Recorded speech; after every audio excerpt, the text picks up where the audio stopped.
So the LA Lakers beat the Miami Heat to win the NBA title on Sunday night. Very few people saw this, only about 5.5 million. Those are the lowest ratings in the history of the NBA. By comparison, 18.34 million people watched Game 6 of last year's NBA Finals, and 11.4 million people watched the regular season NFL game on Sunday night. So why is this happening? It is a collapse. It's a disaster. Why? Well, the NBA, more than any other sports league, has completely embraced politics, people who dislike this country and the Chinese Communist Party. The league even printed the word Black Lives Matter on all of their courts. Like all corporate activism, it's fraudulent. People know that. NBA owners will complain about police brutality, but they cannot bring themselves to condemn, say, the slavery underway right now in China. Watch. When it comes to human rights, I'm against all human rights violations around the world. China including the ones in country. China?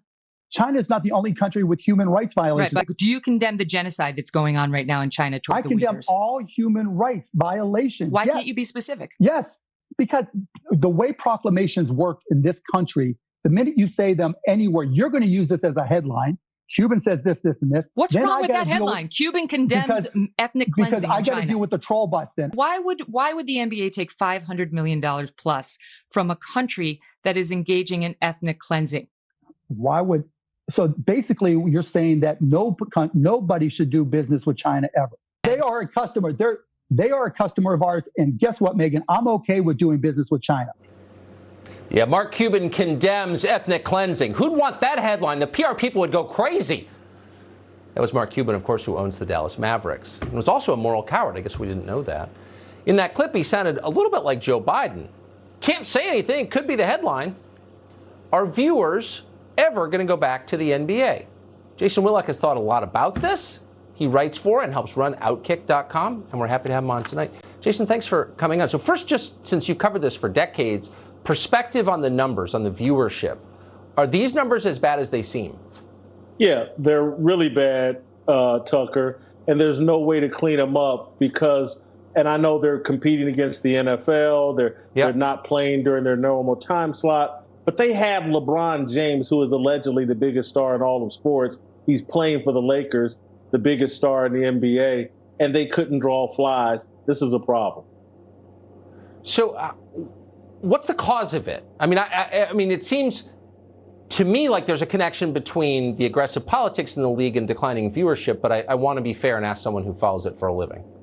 It's multifaceted. Look, obviously COVID's had an issue, but there's no denying that this hard lean into anti-American sentiment has turned off traditional sports fans. Just think about the way sports have sold themselves for more than 100 years or close. Ever since Jesse Owens, 1936 Olympic, American sports have been the ambassador for Americana. We play the national anthem. It's a patriotic event. This is a total 180 in terms of branding and the way the NBA has presented itself. And a lot of people are just disconcerted by it.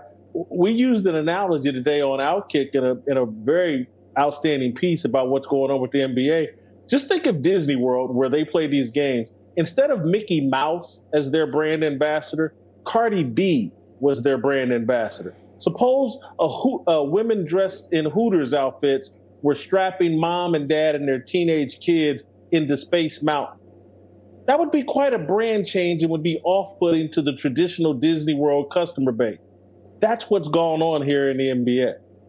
Though it wouldn't shock me if Disney went there. So you must know Mark Cuban. Everybody knows Mark Cuban. I know Mark Cuban. He's not stupid. Didn't think he was stupid until that Megyn Kelly interview. Why wouldn't he just say, yeah, of course I'm against ethnic cleansing in China? Why is that so hard? Because China is their number one market that the NBA is interested in. America is not the NBA's priority. China is. And that's why, and Tucker, I'm not very political at all. I'm just not.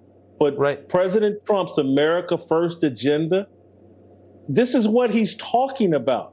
American companies, the NBA, being hijacked by foreign influence. This is what's happening to our country. I'm so glad it's being exposed in the NBA because it's an opportunity to educate the average American sports fan or whatever, so you can finally understand what this foreign influence is doing to our country. They've turned a patriotic cultural event into an anti-American protest in the NBA and to some degree the NFL. We've got to put a stop to this.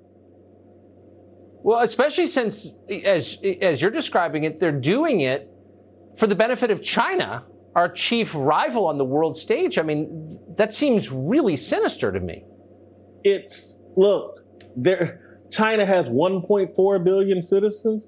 China is spending a lot of money trying to undermine America and American culture. This is what communist-run countries do. They smear the West and America as racist. Meanwhile, they are 1,000 times more racist than America. 1,000 times. Exactly. Again, this is a pet issue for me, a major issue for me, because I played football at Ball State. I'm a supporter of the school. We had a young man arrested, black young man, former football player, arrested in China on some bogus charges, spent 3 years inside a Chinese prison, cost me and others money to get him home. This whole thing of like, hey, we can't say anything about China, but we're going to blast America. It's hypocritical. It's dangerous. It's treasonous, and it needs to stop. I'm going to look up that Ball State story. I had never heard that. Wendell Brown. I'll look it up. Jason Whitlock, thanks so much for that. Great to see you. Thank you.